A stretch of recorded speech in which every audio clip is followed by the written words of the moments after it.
Gopi Janna Balaba Girivaradari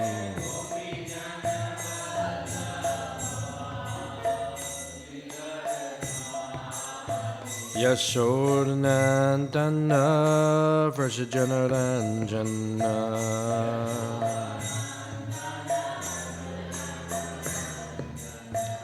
Yashodanandana Vrajajanaranjana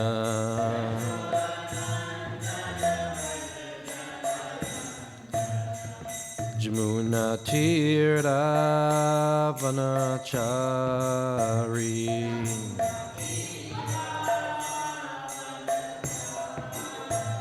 Jamuna Tira Vanachari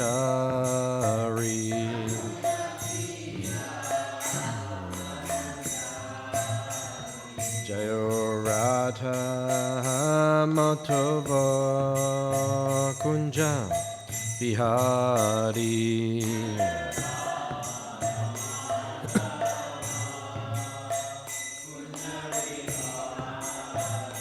Jayo Radha Matava Kunja Bihari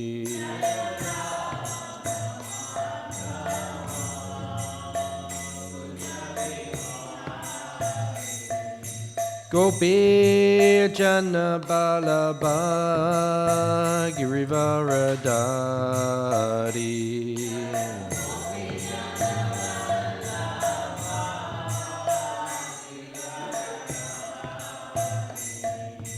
Gopi Jana Balaba Girivaradari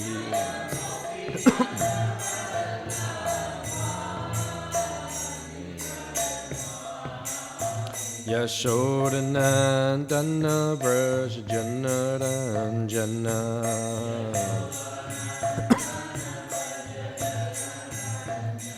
Yashodanandana Vrajajanaranjana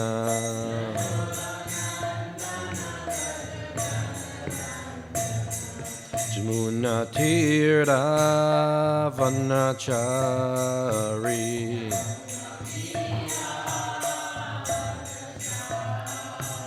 Jamuna Tira Vanachari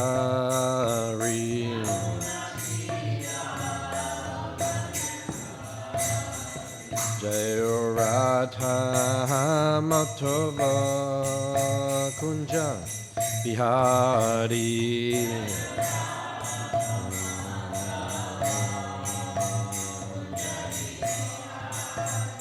Hey Radha Matava Kunja Bihari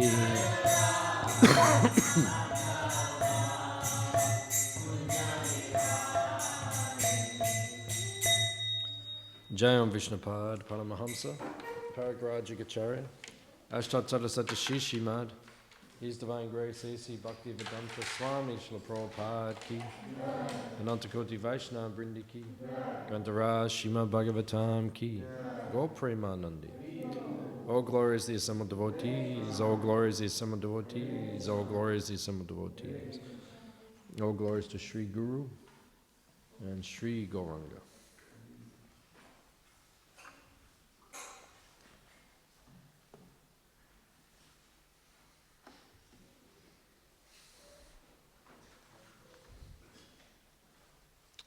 Narayanam namaskritya naram cheva narottamam devim saraswatim vyasam tato jayam udirayat. Om namo bhagavate vasudevaya. Om namo bhagavate vasudevaya. Om namo bhagavate vasudevaya.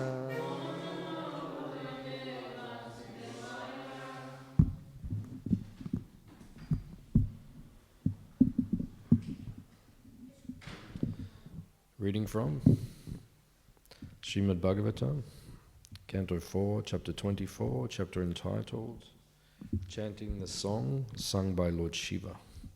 Text number 57. Shanardena pitulaye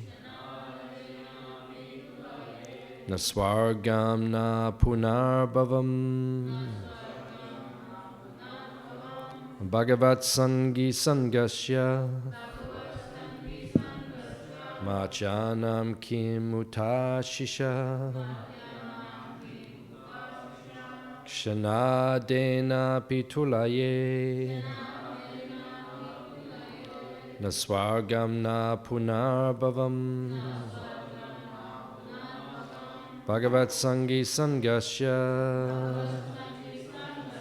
Machanam Kim Utashisha Shanadena Pitulaye Naswargam na Punabhavam Bhagavat Sangi Sangasya Machanam Kim Utashisha Shanadena Pitulaye Naswargam na Punabhavam Bhagavat Sangi Sangasya Machanam Kim Utashisha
Shana Adena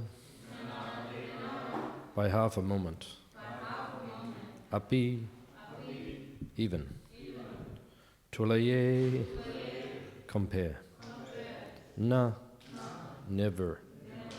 Swagam heavenly planets. Na neither. Upana bhavam merging into the Supreme. Bhagavat, the Supreme Personality of Godhead. Sangi, associate.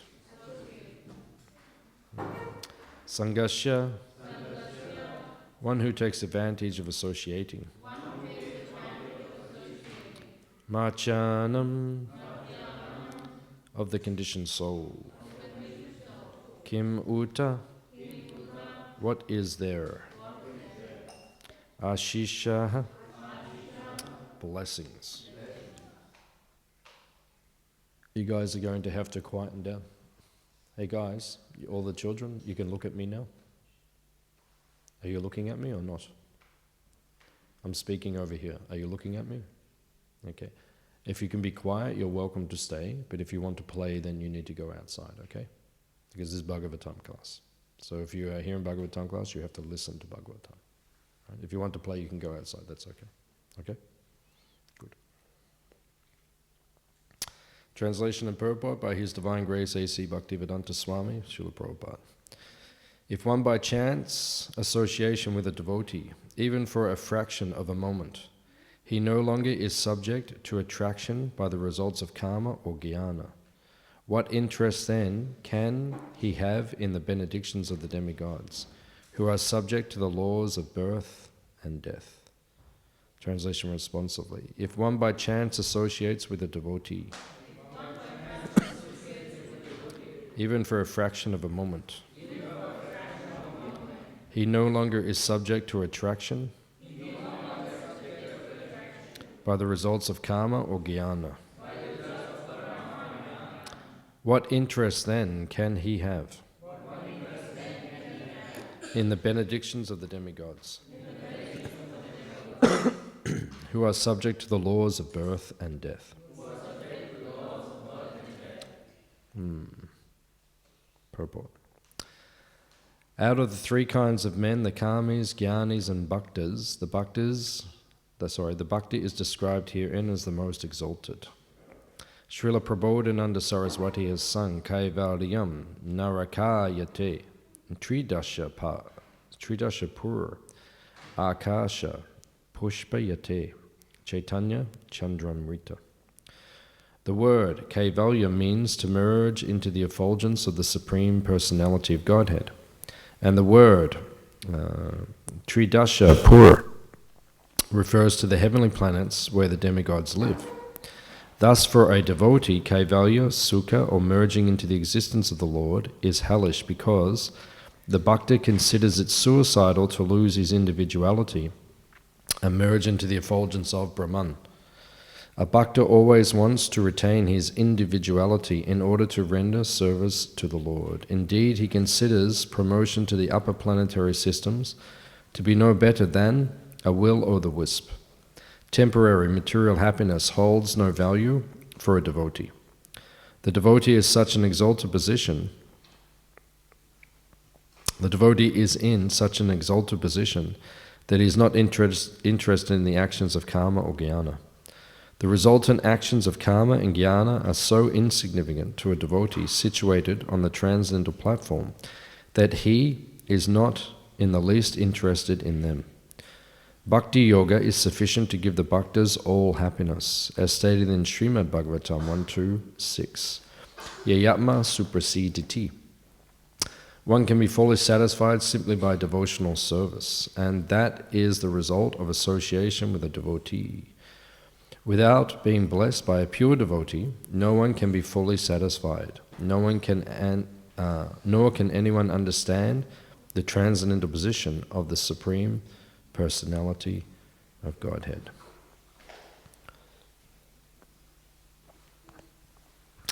Omigyan timanandasya gyananjana shalakaya chakshurmanitam yena tasmai Shri Gurave Namaha. Shri Chaitanya Manobhishtam Stapitam Yena Bhutale Swayam Rupa Kadamayam Dadati Swabadantikam Vancha Kalpatarubhyascha Kripa Sindhubhya Evacha Patitanam Pavanebhyo Vaishnavebhyo Namo Namaha.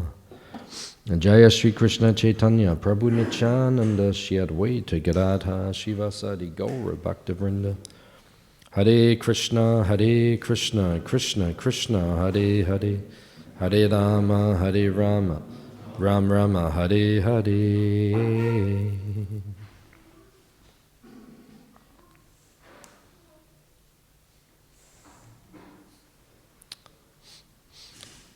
So there are 3 subject matters in the Vedas. What are the 3 subject matters in the Vedic literatures?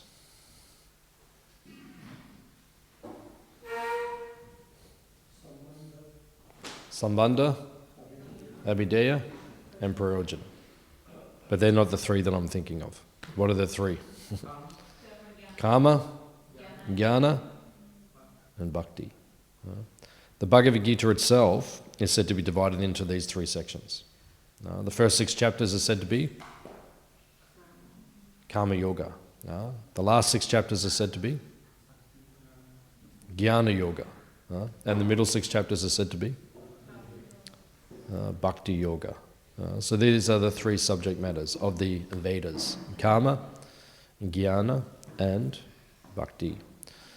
So what does karma mean?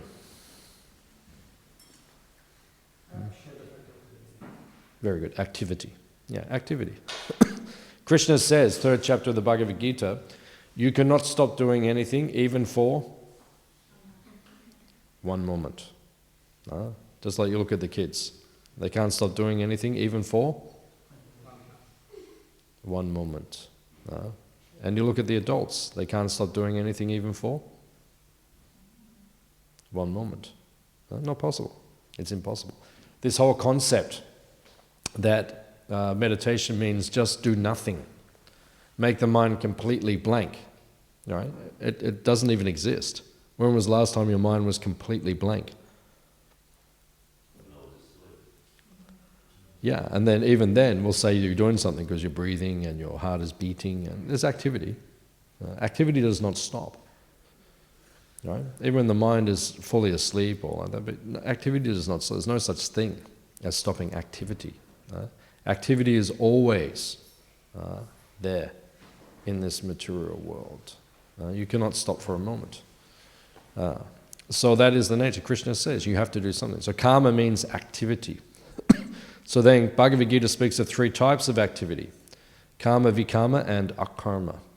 Which one do you prefer?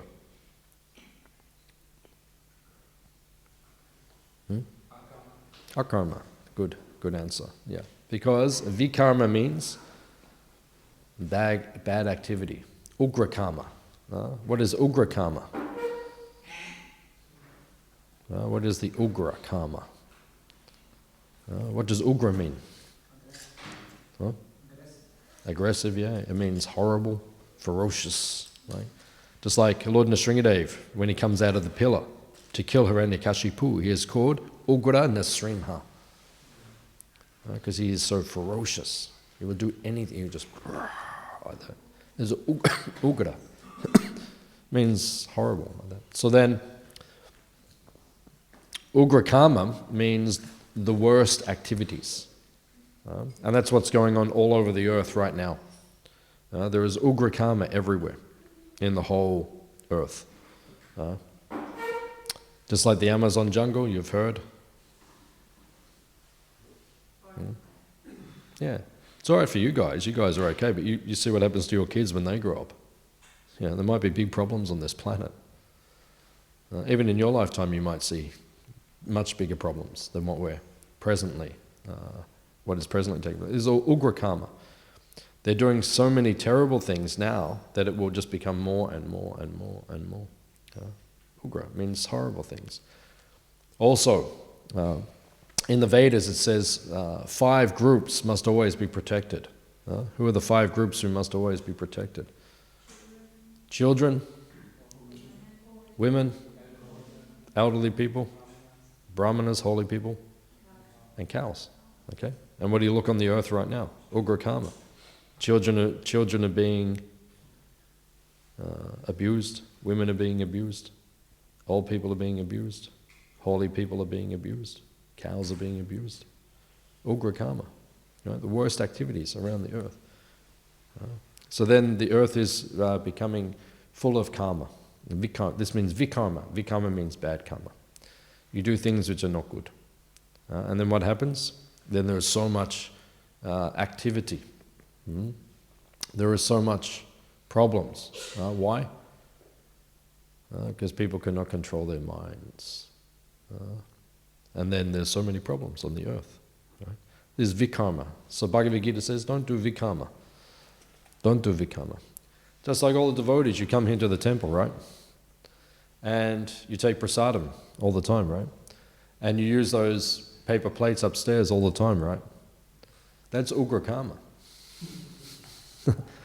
You don't even think. All of you don't even think. You come here every day and you don't even think. You're doing ugra karma.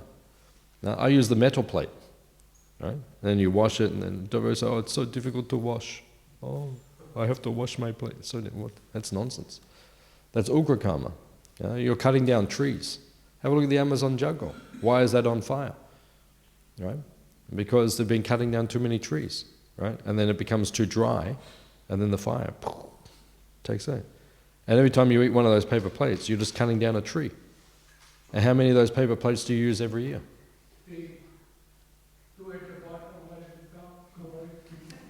Yeah. Oh, it's hilarious, isn't it? Yeah. So you use 3 every time you eat. How many do you use a year? Just you, just one devotee. How many do you use a year? Count it. What, 3,000 or something? Or 2,000? Yeah. So pile them all up. That's one tree. Ugra karma. But you don't care. You'll just keep doing it. Even you hear this lecture, you'll keep coming and you'll keep doing the same thing. I've said this hundreds of times. Devotees keep doing it. It's like no one listens. Right? Bhaktivedanta Ashram. People don't listen. But this is ugra karma, vikarma. Right? We have responsibility on this earth. You think, oh, I'm a devotee, I have no responsibility. You have more responsibility. Because you should be protecting Mother Bhumi. One of the 7 mothers is Bhumi Devi. You should be protecting Bhumi Devi. But devotees, sometimes they're worse than the non-devotees. Right? Waste so many things. Oh, it's all Krishna's energy. You don't understand the philosophy. Right? So this is ugra karma, vikarma. Right? And then there is karma. Karma means regulated activities. Means in the Vedas it is mentioned. No? In the Vedas it is mentioned regulation. The point is you have to regulate activity. When activity is irregulated, right, karma is irregulated, then there are problems. And you see in the world, why does the world have so many problems? Because there's no regulation of activity. Right?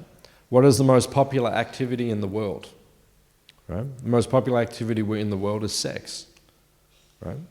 But in this day and age, there's no regulation of sex. You can't just do it. It's like you can't just go and jump in a car and just drive anywhere you want, anyhow you want. You know, go down one side of the road or the other side of the road or go 200 miles an hour. You can't just do whatever you want. Right? There's regulation. Right? And if you don't follow properly, then we have to tell you. So same with sex life. Any karma, any activity in the world, there's regulation. You can't just do whatever you want, because that will lead to vikarma, problems on the earth, and problems in your life. Right? All your problems are coming from negative karma. If not in this life, in the previous life. One lady wrote to me yesterday on Facebook. She said, oh, these bad things happened to me. Why has that happened to me? And I said, it's because of your previous life, you did bad karma. She said, oh, that is very hard to accept. Okay, maybe it's hard to accept, but that is the reality.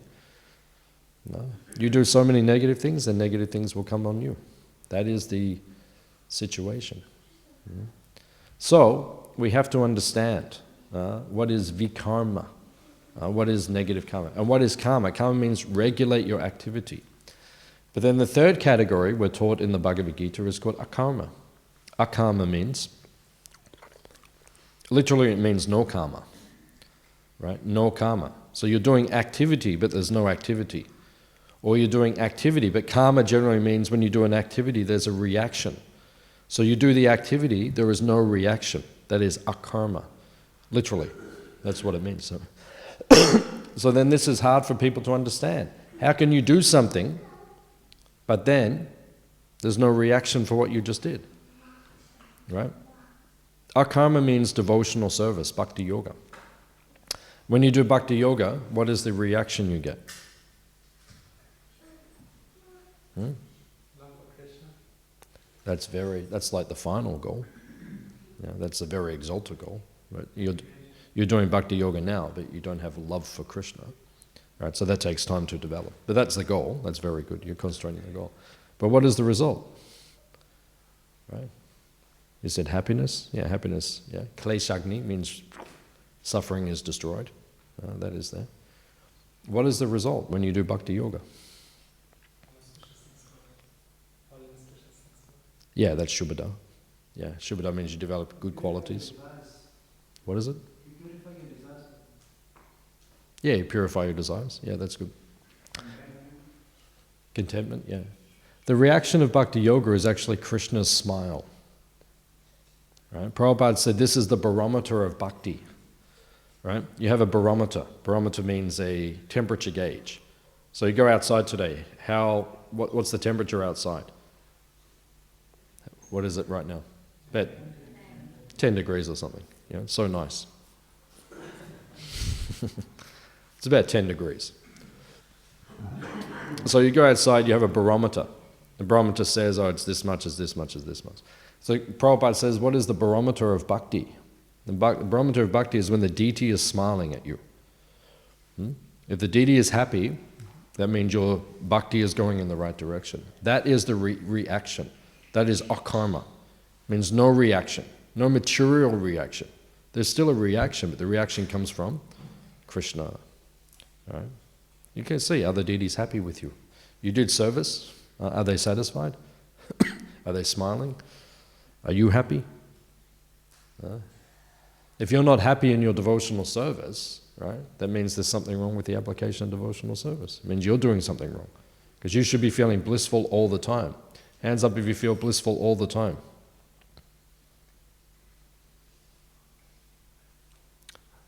Good?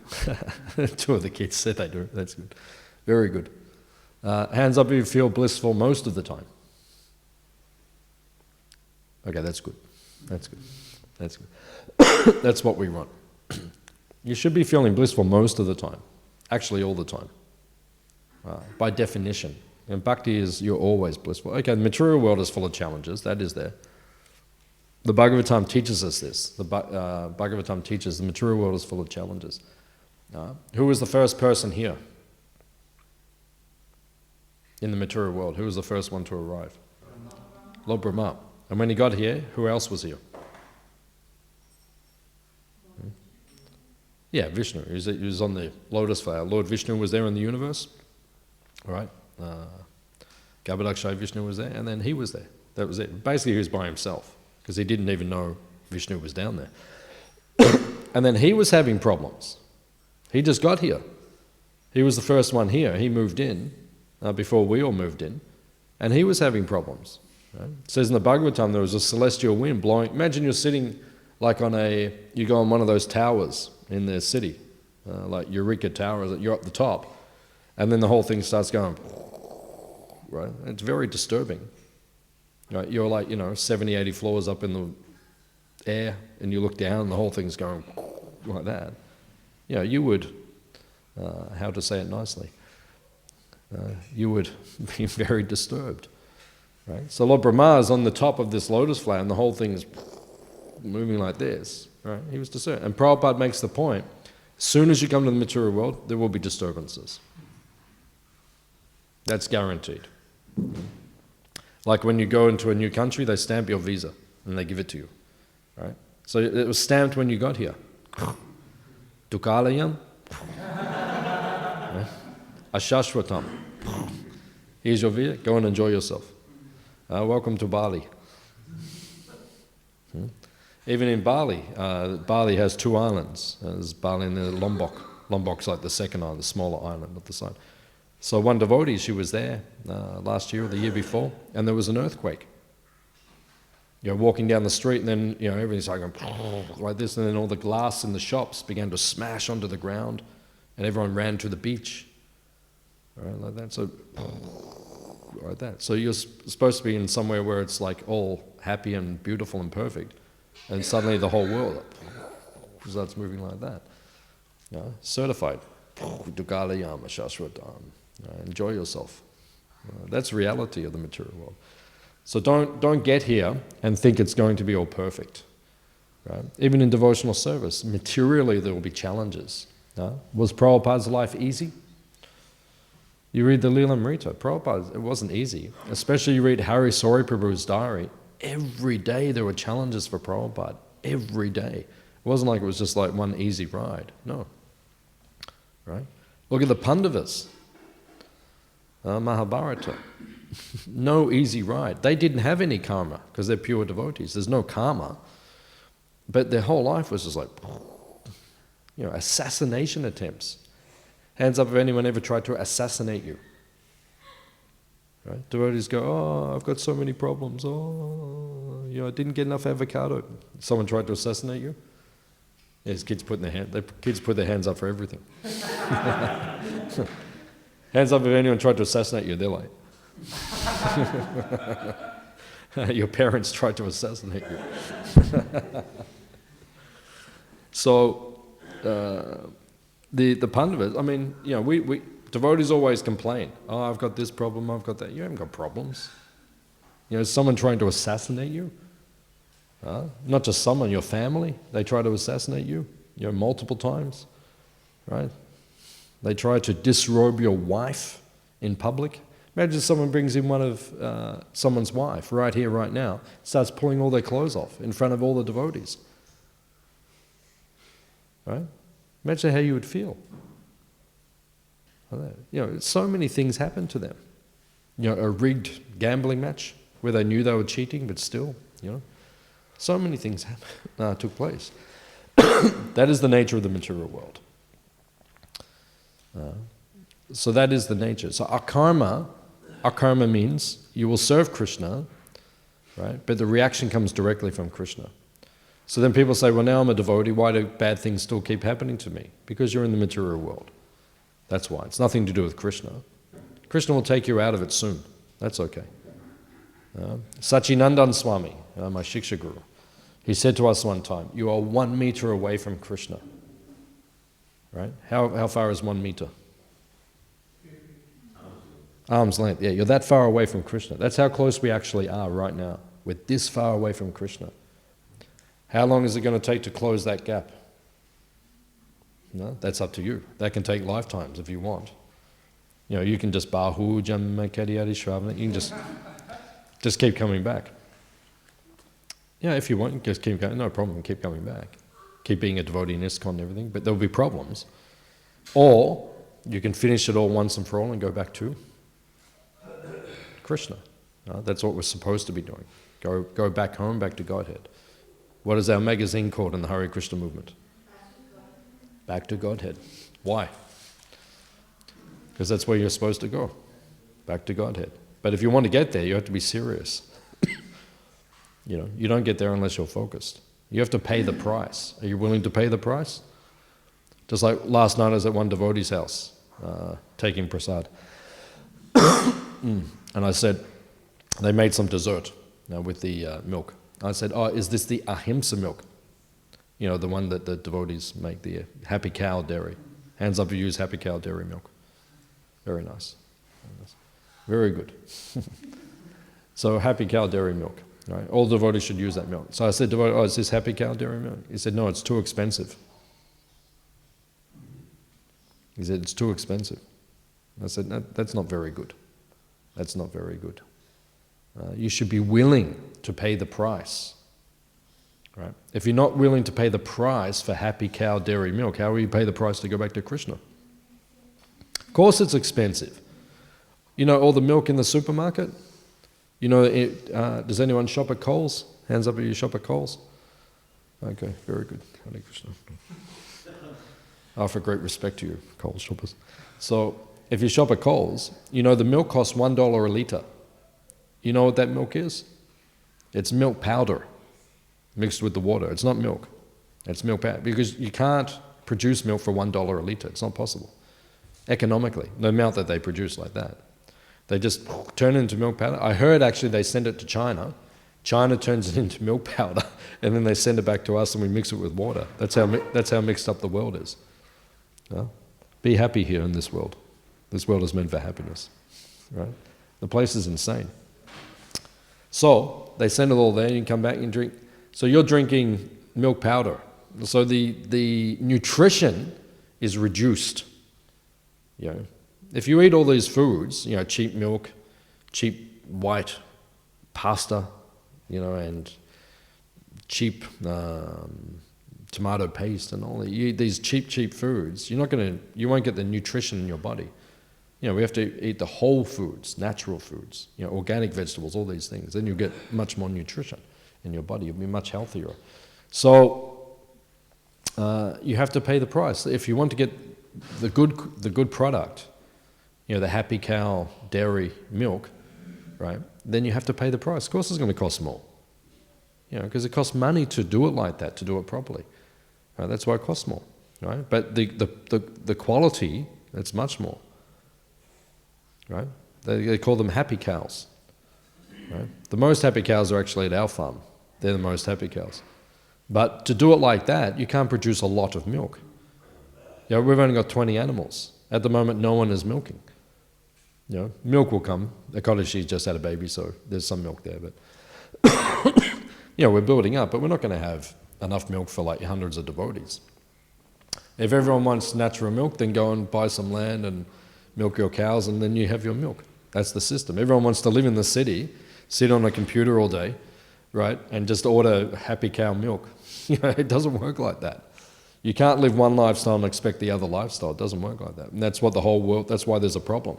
Everyone wants our organic food and natural or give us ahimsa milk, but then you don't want to live like that. You want to live in offices and buildings and artificially, and then you want this other lifestyle. It doesn't work. People will work it out one day. Hare Krishna. So, there are different types of karma, but if you want to get to Krishna, you have to pay the price. That last 1 meter to get to Krishna, you have to pay the price for that. Right? That's a big price, but you can get there. So that's what we get for our karma. That is called akarma. And then the last 6 chapters of the Bhagavad Gita, right? Because we're speaking, for those who came in late, we're speaking about karma, jnana, and bhakti. So the last 6 chapters of the Bhagavad Gita discuss jnana yoga, which is one of the 3 subject matters of the Vedas. So when you read the last 6 chapters, what is the main subject matter? Now, what is chapter 13 called? Nature, enjoy, and consciousness. That's jnana. That's sankhya, analysis or analytical study. Right? What is chapter 14 called? The 3 modes of material nature. 15.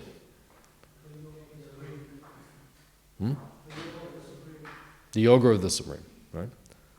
What do they say in Sanskrit? Purushottam yoga. Yeah, the yoga of the Supreme. Right? 16. Divine and demoniac natures. Right? 17. Divisions of faith. Very good. Right? 18. The perfection of renunciation. It's jnana all the way through. Now, if you study the last 6 chapters carefully, what will you see? What will you see? What's the main subject matter? Because we always say the last 6 chapters are jnana yoga. But what is the main subject matter of those 6 chapters? What does Krishna speak? Because it's interesting. You've got God himself. So it's very interesting. For me, as a soul, a jiva, it's very interesting when God speaks. Because, when someone who is very intelligent speaks, we listen. We say, oh, what's he going to say? Very interesting. Just like I was at Radhanath Swami's birthday in Mumbai about 15, 20 years ago, I think it was. It wasn't his Vyasa Puja, but it was his birthday. I happened to be there and they had a program. So we went, about 400 devotees were there. So we're there, and then they had kirtan, long kirtan. And then Maharaj was ready to speak. And everyone was like, what's he going to say? Because someone very profound speaks, everyone listens. So when Krishna himself speaks, we're all, what's he going to say? Because obviously it's very important. So in those last 6 chapters, which are jnana yoga, what does Krishna talk about? It's significant. What is the essence of jnana? He's saying how one can go back to Godhead. That's the whole Bhagavad Gita. That's general. But I'm saying, what's the topic? Material nature, but analyze it a little further. That's good. What's the main thing he speaks about? The gunas. The gunas. The 3 modes of material nature. That's the main topic of the last 6 chapters, if you look at it. Interesting. God himself, speaking on jnana, knowledge, what does he choose to elaborate upon the most? The three modes, the gunas, which shows us that understanding the three modes of material nature will be the most beneficial thing for us to get out of the material world. You have to understand how they work upon you, because they're fighting for supremacy. Krishna says that, right? Three. It's guna. Guna means rope. Three strands like intertwined all day long. Goodness, passion, ignorance, goodness, passion, ignorance, goodness. You know, 1 minute you're in passion, 1 minute you're in ignorance, 1 minute you're in goodness. You want to become predominantly, all day long, predominantly in goodness, right? Because that is considered to be the most conducive for the practice of bhakti yoga, right? Bhakti yoga is the most efficient, right? Just like you go to the petrol station, right? Hands up if you go to Coles Express, Shell. Okay, the two kids go. Very good.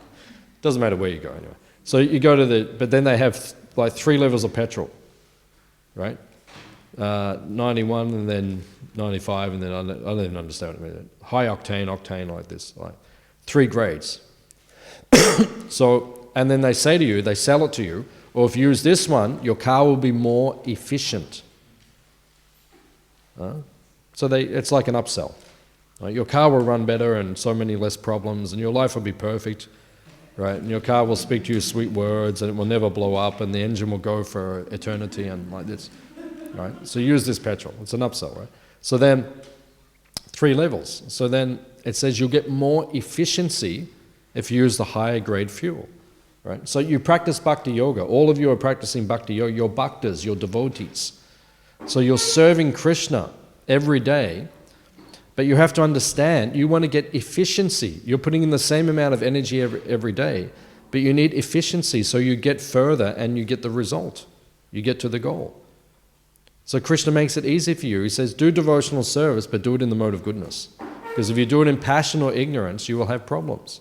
It won't be efficient. Right? You try and do devotional service in the mode of ignorance, it'll take forever to get to Krishna.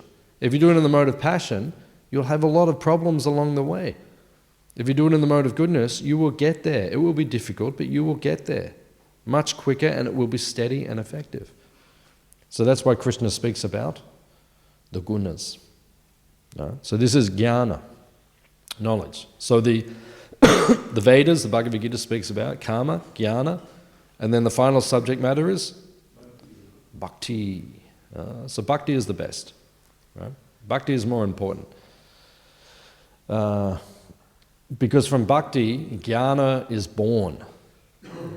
Means devotional knowledge, spiritual knowledge is born. Just when you do devotional service, you get realizations. Which devotees have the most realizations in ISKCON, in the Hare Krishna movement? The devotees who are most absorbed in service. Right? The more you absorb yourself in service, the more realization you get. Right? You can't not do service and be like just realized. No. Right? The proof that you are, right, an advanced devotee, you realize that you're always absorbed in service. You don't just, have jnana or knowledge, or he knows so many things. No, what's the knowledge? Now I'll serve Krishna. Right? I'll give the knowledge to others. I'll help them. I'll encourage them to become devotees. That's the proof. Does Dave Amrita Swami is coming this week? Next week, like that. So you look at Dave Amrita Swami, right? Highly learned, but then always using that knowledge to bring others to Krishna. Right? That's his whole focus. I was at a program with Maharaj 20 years ago. Yeah, over 20 years ago. And one person, Maharaj was talking about your next life. Hands up if you believe we'll have another life. Yeah, hopefully with Krishna. Hopefully this is the last one in this world. But but you all believe in reincarnation, right? You believe in reincarnation? Yeah, just checking. Okay. So you all believe in reincarnation, right? So then one person said to Maharaj, what will you be doing in your next life? Because Maharaj was talking about the next life, the next life. And they said, what will you be doing in your next life? Maharaj said, the same thing. I'll be sitting here and I'll be giving classes. Yeah? What I'm doing right now, dressed as a sannyasi, I'll be doing again in the next life, dressed as a sannyasi. Yeah. If he's in the material world, he'll just be doing the same thing. If he's in the spiritual world, okay, maybe he will not dress like a sannyasi. He dress like a associate of Krishna. But in the material world, that's all we do. Right? So bhakti is the essence of life. Karma and jnana are not the essence of life.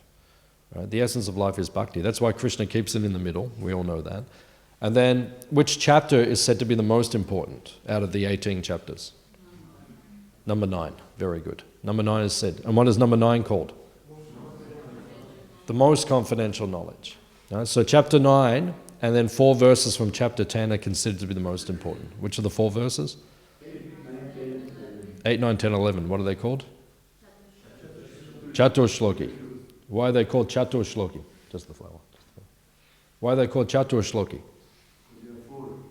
Because there are because there are 4.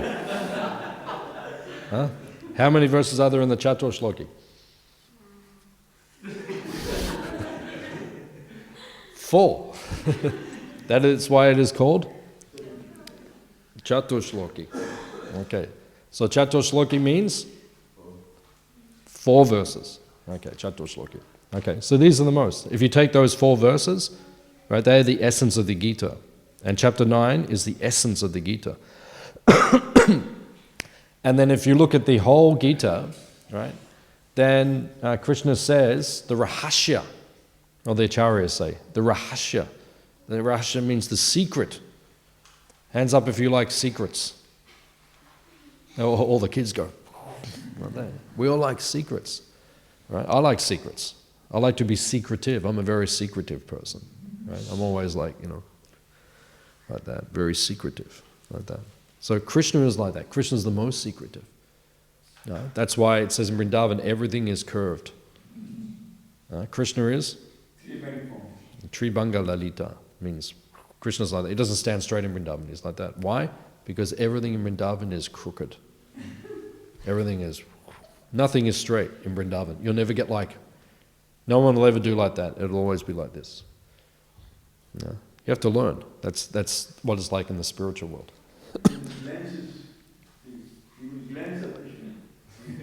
Yeah, very good. Yeah, Krishna, it says sidelong glance. He doesn't look straight. He always looks like that, right? Because he looks sideways. He just goes to his friends like that. So it's always, everything is crooked, right? So Rahasya means secret, right? We all like secrets. Do you want to know what the Rahasya of the whole Bhagavad Gita is? Hands up if you want to know. Okay. Then come back tomorrow and I will tell you. Or, if you bring me sweets, I will also tell you. I'm not going to give it directly to you. Yeah, now you're talking. Gula, now you're talking. Cake, yeah, okay, cake is good. Yeah, all these things. The Rahasya of the Bhagavad Gita, Mammana Bhava Bhakto Majaji Mam Namaskuru. Krishna says that twice. Chapter 9, right? Almost exactly the same again in 1865, right? Almost exactly the same. That's the Rahasya. 4 things. Always think of me, become my devotee, offer your obeisances to me, and worship me, right? Those 4 things. That is the Rahasya. That is the essence of the whole Bhagavad Gita. That is bhakti. Right? Then those 4 things get expanded into 9 things by Prahlad Maharaj in the 7th canto. And then Rupa Goswami takes those 9 things and expands them to 64 in the 6th chapter of the Nectar of Devotion.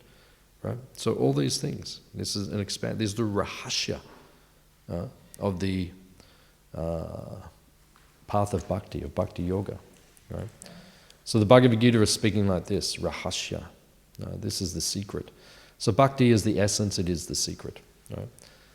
So these are the 3 subject matters of the Bhagavad Gita. Karma, Jnana, Bhakti. Bhakti is by far the most important. And if you dedicate your life exclusively to bhakti, you will get the highest result. Param Gati. Param Gati means actually you'll go back to Krishna. That is the essence.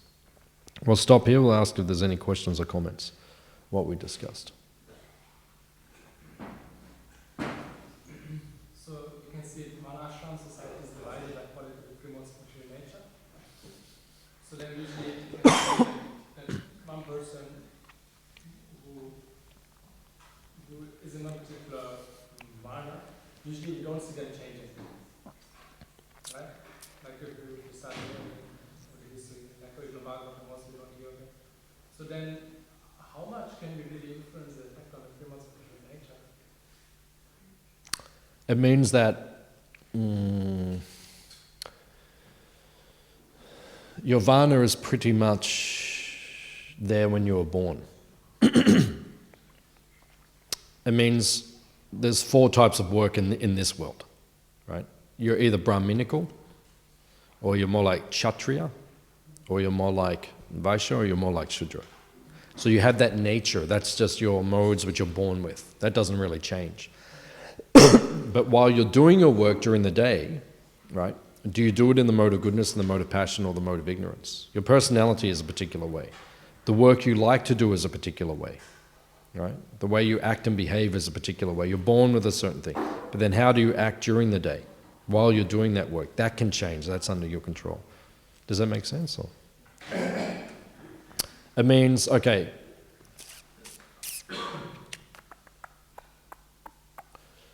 so a Sudra is said to be primarily in the mode of ignorance, right? But if you go to the Mahabharata, Pandu conquered the world, the father of the Pandavas. Right? He became the emperor. He went out and conquered. Because there was Vichitravir and the other member of the dynasty, they were not there for a period of time. So there was problems. So he had to go out and conquer. And then he came back. And when he came back into Hastinapur, into the capital, all the leaders of the Varnas came out to meet him. So say one of the leaders of the Shudra Varna, say like the goldsmiths. So they work with gold all day, you know. So the Sudra. But what they produce is beautiful, it's amazing. So it's not, you know, even though we say, oh, that's a Sudra activity or like that.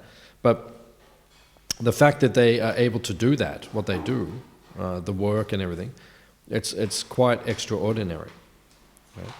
So the mode of goodness is very much infused in what they do in passion and ignorance. So they have a tendency towards ignorance, but by the association of a pious king and pious association in society, if society is lifted up, then they can act in the mode of goodness. Even though, you know, they do that work their whole life. They won't start going out and doing yajnas, you know, swaha, they won't do like that. They won't study Vedas, but they'll always do that work. But the way they conduct themselves while doing the work, that can be controlled, or that can be varied, right?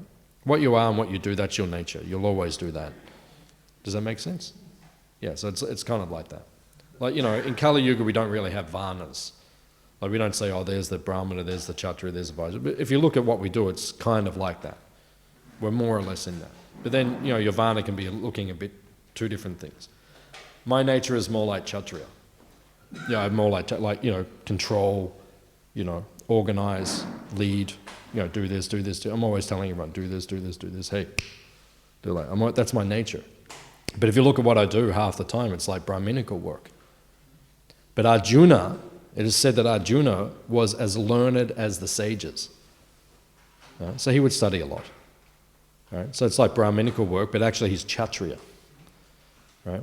So, you know, it looks like there's crossovers, but you have to know more or less what your nature is. More or less, you have to know it. But in Kali Yuga, it's not like, you know, we don't say that's Kshatriya, that's Vaishya, we don't say it like that. But you have to know more or less what your nature is. But while you're doing your work, situate yourself in the mode of goodness. Like that, and serve Krishna. Does that make sense? Okay, so it's more or less like that. Because devotees always say, oh, we need Varna-ashram, we need to make Varna. It's difficult in Kali Yuga to do it. And Bhanu Swami made a very good point a number of years ago. He said, if you don't have a ruler like Arjuna or Yudhishthira, you can't have Varnashram Dharma in Kali Yuga. You need someone who can completely level society, control society, and then we can't do that. Because we don't have those kind of leaders who can, you know, Arjuna could control the earth. That's how powerful he was. People would tremble just hearing his name. Oh, Arjuna's coming, everyone would start being like, if Arjuna walks in and says, what are you doing? If you're doing something wrong, everyone just stops. Or else you face him and then you're gone.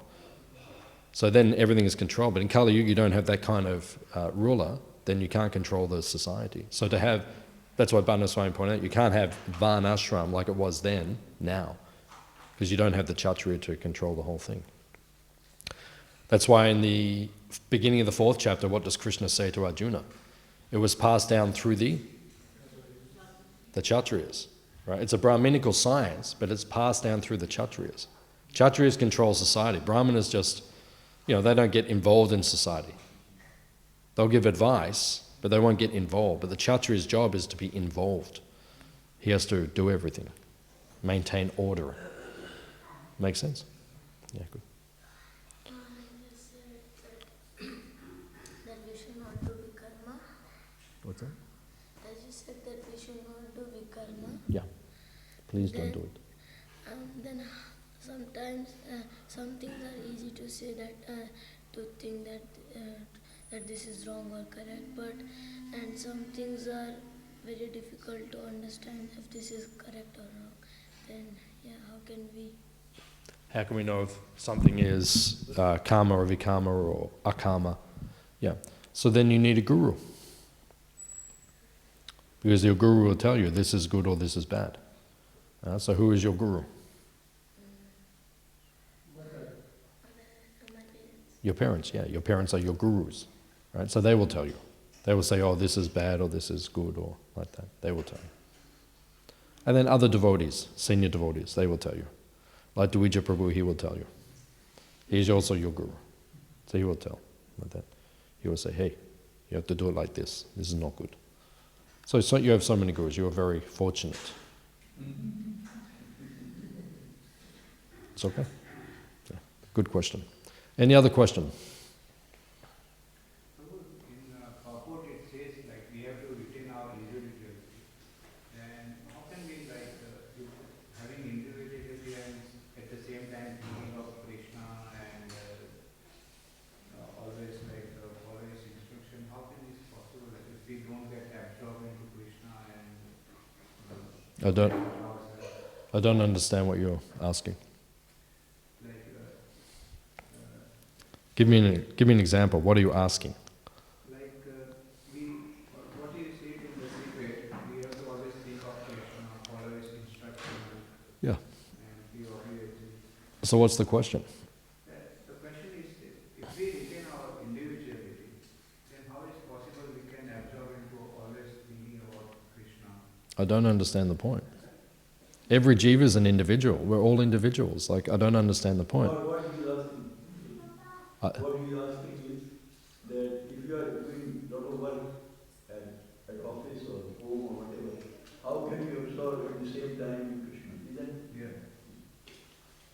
How can you absorb all the time in Krishna when you are doing so many works in material work, material activities?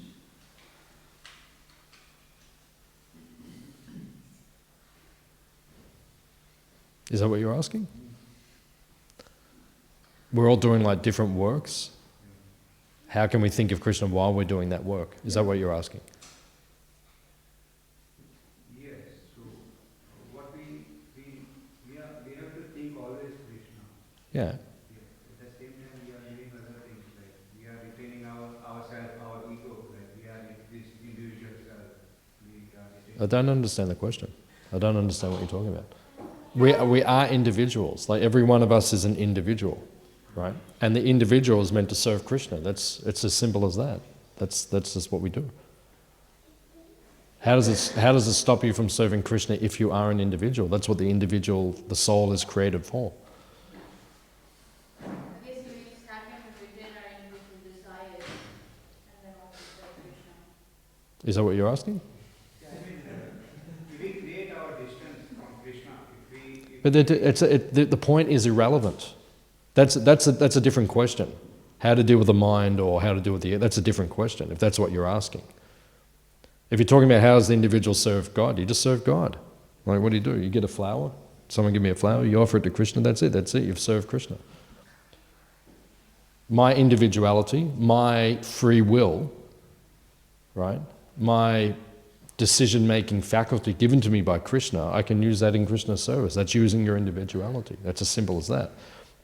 If the question is, the mind is giving us obstacles or the ego is giving us obstacles, is that what you're asking? Or then deal with your mind and deal with your ego. Stop doing it. Stop listening to your mind. You're about to offer a flower to Krishna and your mind says, don't offer it to Krishna, put it in your own hair. Then say to your mind, go and speak to yourself. I'm going to offer this to Krishna. No. What are you asking?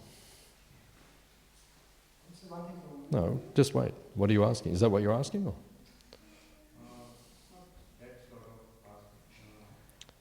The point, make the question simple and plain. I can't understand. It's not simple, it's not plain.